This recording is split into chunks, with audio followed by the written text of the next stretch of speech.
The Gauteng MEC for Education, Matome Chiloane, was in Soweto this morning where a parent was shot dead outside the Faranani Primary School at just outside the premises of that school yesterday. Zikhona Tshona is at the school this morning and joins us live now. Zikhona, good morning to you once again. That community still in shock, I would imagine, but I suppose the parents, and particularly parents with children who go to that school, are most worried. What are they saying at this time? Parents are very concerned about the safety of their children at school.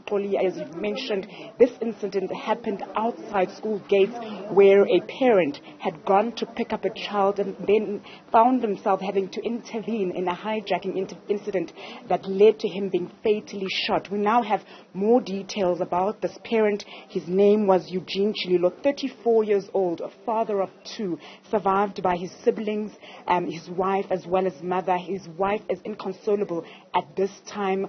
We saw her a short while ago when we were speaking to the mother, who says she will miss her son. Her son was very kind and there was no one like her son. 34 years old, born in 1988, had gone to pick up a child from school and never returned. But to speak to me more about this as a family member, we are actually at the family home. The family is also scared after what happened because they don't know if there's a syndicate happening, and also now they feel as though their lives are in danger. Babusisi has agreed to speak to us about her brother. Just tell us more about your brother. What kind of a person was he? I never thought there would come a time when I have to speak on behalf of my brother, because usually he's the one who speaks for us. Ever since the passing of my father, he was left being the father figure to us. And I can just remember on Sunday his last words to us being, "Mom, I've taken the best of both worlds from my father and my mother. He has a soft heart from my mother and also a genuine heart which he takes from my father." So with all that, it's like losing a father yet again, not just a father, because he was that to me, a father and a brother. So very kind, honest, loving, stood true to his word and protective. Although he was gentle, he was very protective and would go to the extremes for his family, no matter how hard it would be. Hence, he was caught in between a battle which wasn't even his because of the kind of person that he was. And I just find it so difficult to be speaking on his behalf, to be speaking on the kind of person he was. I thought maybe this speech would be delivered at his wedding, not after his passing. But what hurts me the most is his son having to be the one to witness it all. And it's like a cycle repeating itself, because now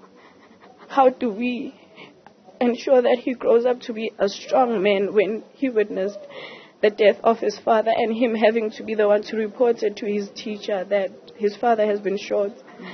So it's difficult. He was telling my mom on Sunday that the responsibility of being a father is too much. It's too much, and little did I know that he's leaving it with me. So now it's challenging. How do I console his wife? How do I comfort my mom? How do I become a father figure as a woman? So I don't know. I don't know. As we speak, his kids are getting counseling. Have they been able to say anything about what happened? How are they doing? His son is very distant. He hasn't mentioned anything, but last night I just took him into my arms and slept with him, and he kept waking up in the middle of the night shaking. It's as if he's in disbelief, but he doesn't yet comprehend what is happening. So no one has yet spoken in detail, full detail about what is happening, but that's just what it is. All right. Thank you so much.